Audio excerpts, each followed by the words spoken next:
I'm happy to welcome you to my channel. I hope this story brings you something special and leaves a pleasant impression deep inside you. Her name was Martha. 30 was the number that in her circle was considered the threshold of confidence. You were no longer just an intern. You were a project manager with a flawless calendar, with a 5-year plan laid out in a notebook like playing cards, with white shirts that smelled of lavender laundry powder, and with client calls on 2 continents. She had everything she had once marked with small check marks. A spacious apartment with windows to the east, a cup of mate on the windowsill, friends on Friday evenings, and a job where she was listened to. Her life flowed evenly, like the knock of a metronome. Tick-tock, tick-tock. Meetings, deadlines, business trips. And then one December morning turned out to be empty. Like a stopped clock, the doctor, a short man in a green scrubs, could not raise his eyes at once.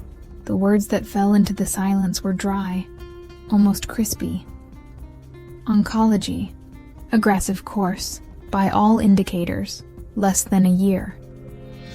He explained a lot for a long time, showed charts and results, spoke about chemotherapy, but Martha heard only the muffled beating of her own heart. She nodded, as people nod in response to news about a distant planet. Yes, yes. She heard, but did not understand. When she left the hospital, the city seemed alien. People were hurrying, the traffic light changed.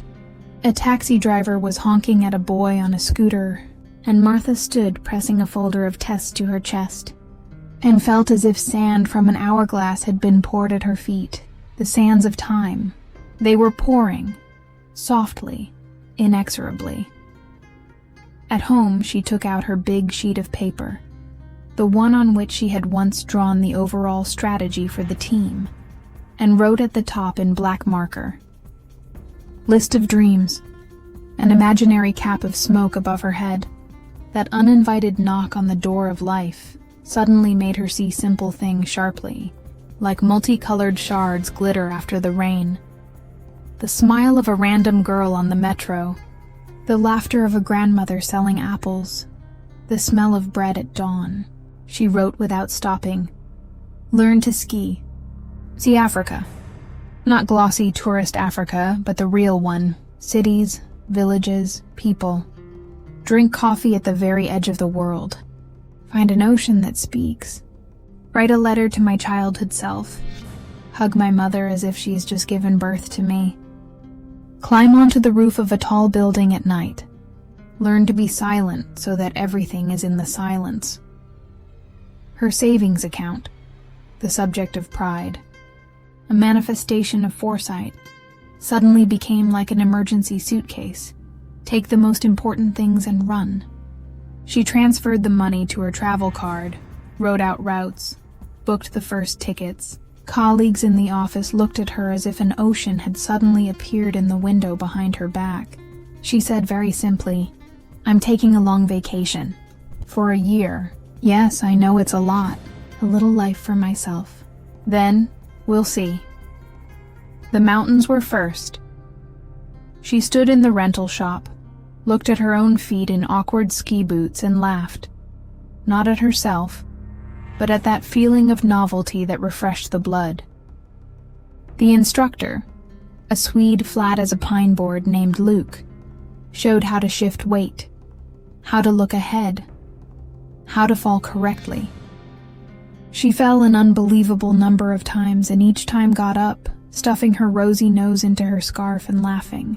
In the evening, she wrote letters to herself. Letter number 1, about falling. Dear Martha, she wrote in ink, to fall means that you are on the way. A week later, the descent worked. The snow was like crushed sugar, the sky, crisp and blue, and in her chest trembled the same metronome beat.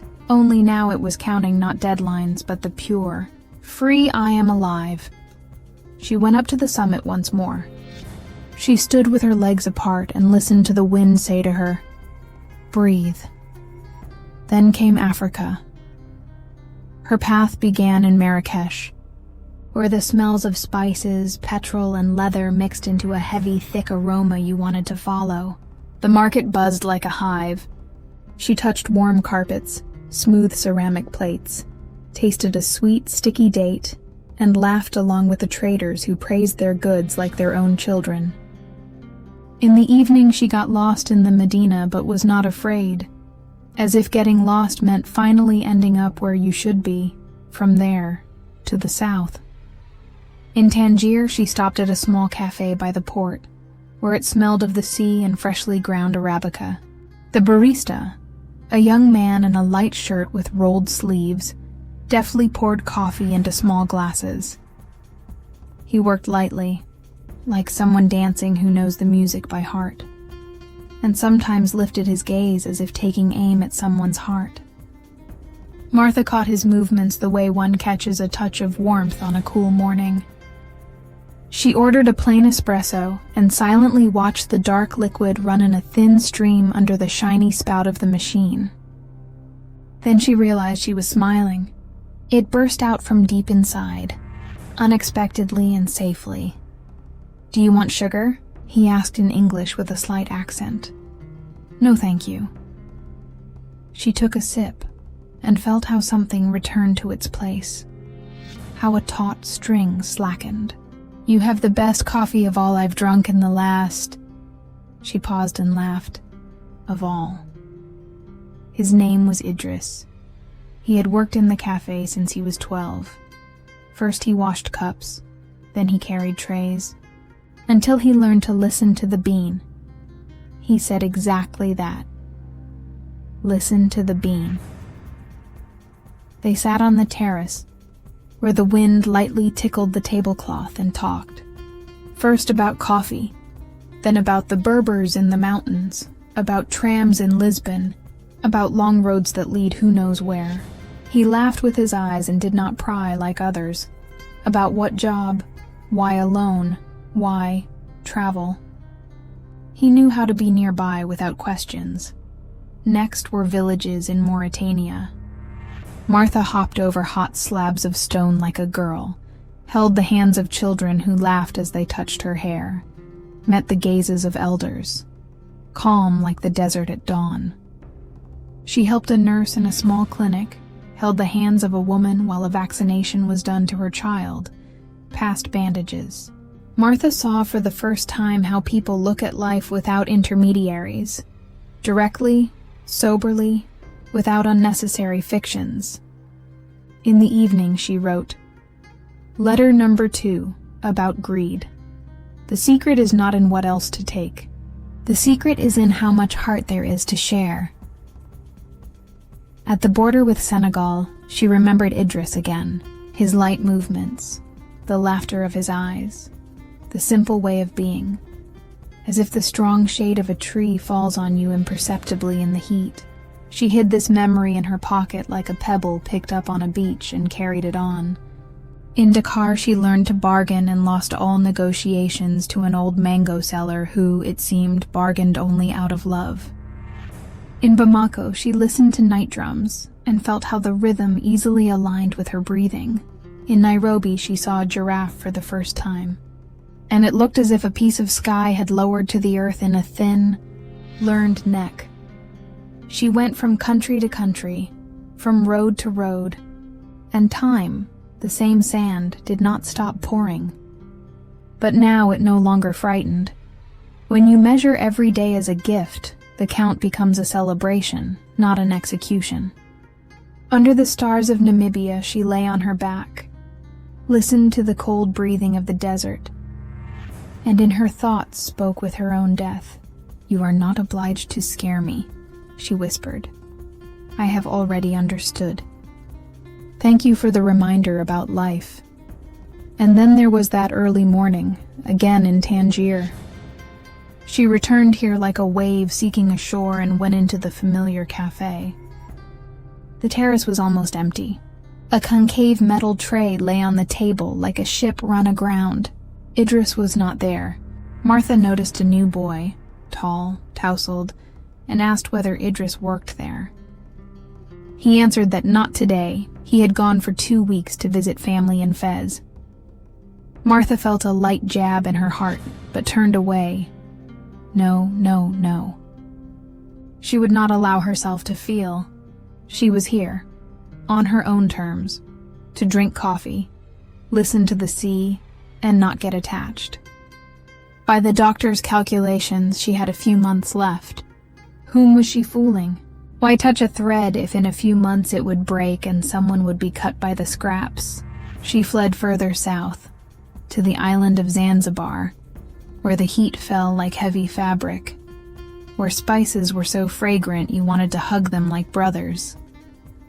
She learned to snorkel, dive to reefs where tiny fish looked like scattered prayer beads, and laughed underwater, feeling the rubber of the mask on her face. There she wrote, letter number 3, about love. I would like to love as simply as this ocean loves the shore, to come, to go, to return. But I am not a shore. I am a little boat on a wave. I am afraid of catching on your name, Idris, because I know my strength may run out earlier than your patience. Months passed. And with them, her savings. They melted like a lollipop in the sun, leaving a sticky aftertaste of sweet freedom and a little panic. When she returned home, the leaves on the chestnut trees were already turning golden. The apartment was quiet. Martha set the suitcase by the door, walked through the room, touching the furniture as people touch the shoulders of friends after a long separation. But each touch knocked hollow. She thought about work. They had allowed her to take unpaid leave, but the place was not promised forever, and sat at the table. Before her lay the list of dreams, crossed out, checked off, between the lines, the sand of the desert and chocolate stains of coffee. The phone rang in the middle of the night. Martha moved hesitantly, as if after a long conversation with the ocean the sound of a human voice could frighten. On the screen, the hospital's number, she answered, looking into the darkness like into a black mirror. Ms. Martha, the doctor spoke quickly, hastily, as if chased by his own conscience and time. This is very shameful and absolutely unacceptable on our part, but there was a misunderstanding. We conducted an internal review. Your results got mixed with those of another patient. Your tumor markers are normal. There is no... Do you understand? There is no cancer. We sincerely apologize. We have already officially corrected the records and... There is not? Martha asked. She had to repeat it inside herself to be sure the words would not fall apart. There is not. She put the phone on the table and laughed. First quietly, then louder, then with tears. She cried, as if she had learned for the first time that laughter and tears are two sides of one wave. She danced around the room, bumping into a chair, a floor lamp, the silence. Life had returned. Or perhaps life had not even left. She had finally caught up with it. In the morning, she ate an apple on the balcony and looked at the sky. She wanted to run. Where? She knew, to Tangier. To the café with the terrace and the tray ship. To the boy with eyes that laughed when he talked about coffee. She bought a ticket on the nearest flight, packed a light backpack. Now her things fit in the scrap of time between one breath and another, and went. Tangier met her, as always, with wind. She walked streets she knew by their smell, and held in her hands a feeling that could have melted ice at the pole. The cafe was in the same place. The terrace, the same.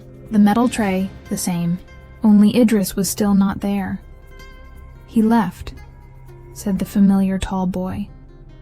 It seems to Rabat. He was invited to a new place. Something more prestigious. Martha felt the air tug a little in her chest. But there was no panic. There was work. Love, it seemed, also required work. The same as skiing, as keeping silence, as the ability to listen to the bean. She left her number, asked for details, but there were few. She headed to Rabat. In Rabat, she looked for him in coffee shops, lanes, small market corners.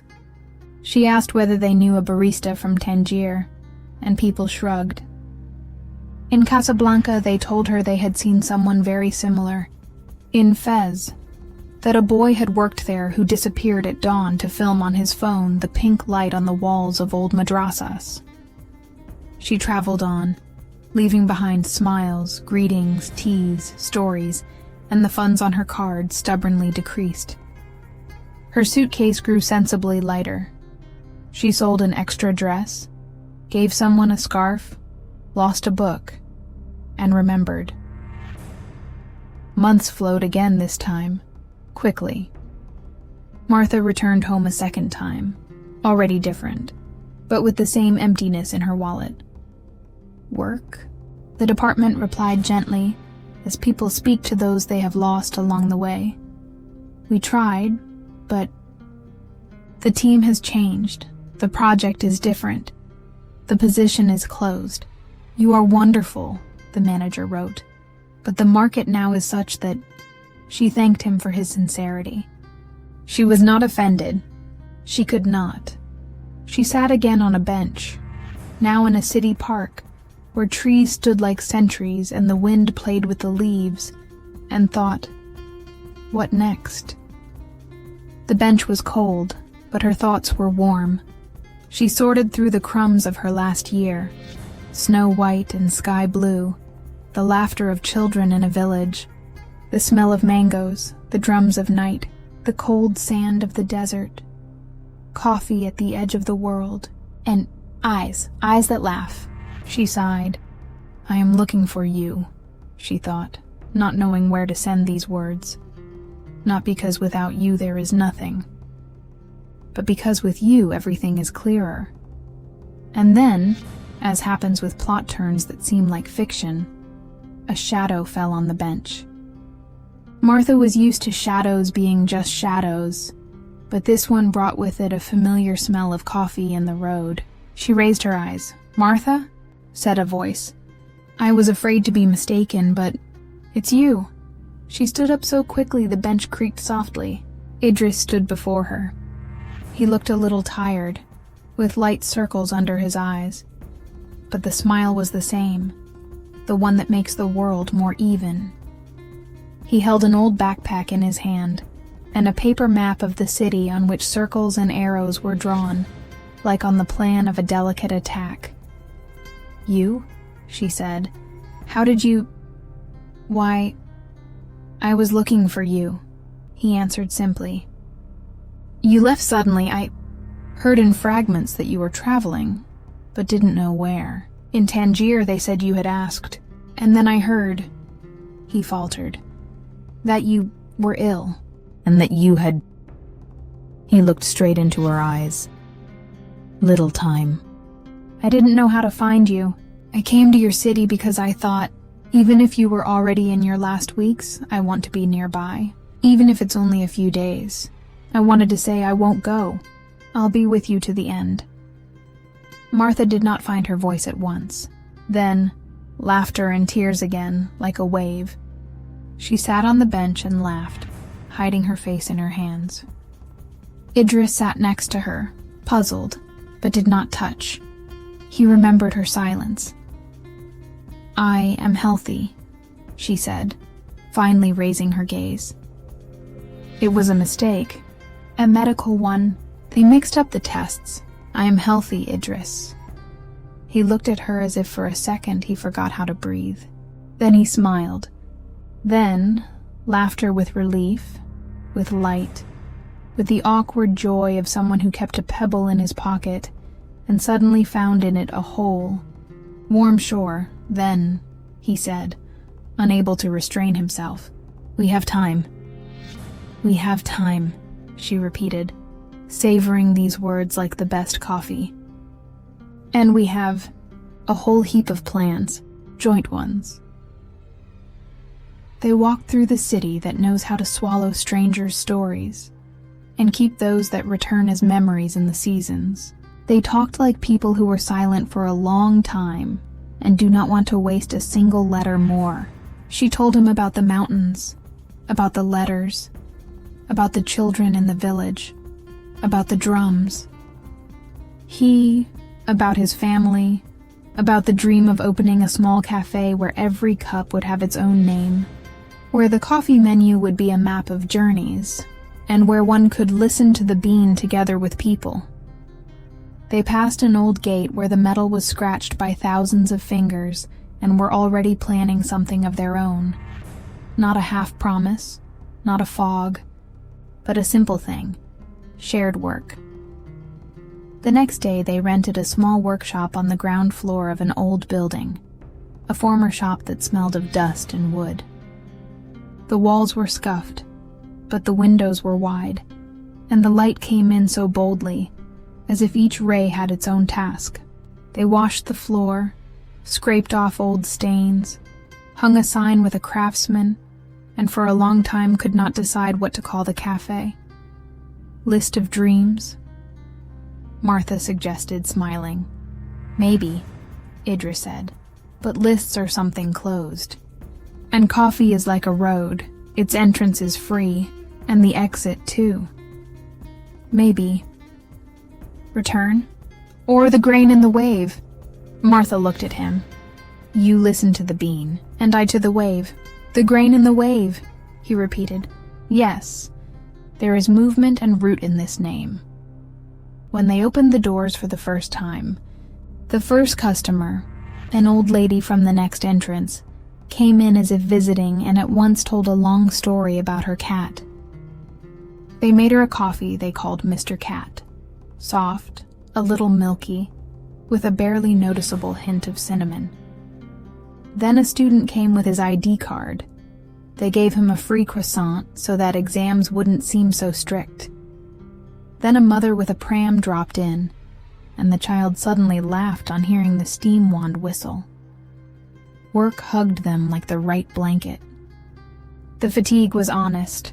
In the evenings they sat on the floor, drank tea, and wrote new drink names on the board with chalk. Desert Sky, Morning Descent, Dakar Drum, Letter Number 1.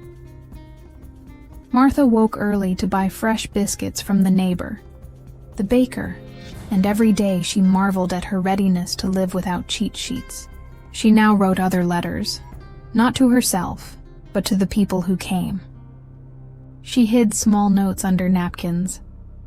Laugh loudly. Don't be afraid to fall. Perhaps the ocean is speaking right now.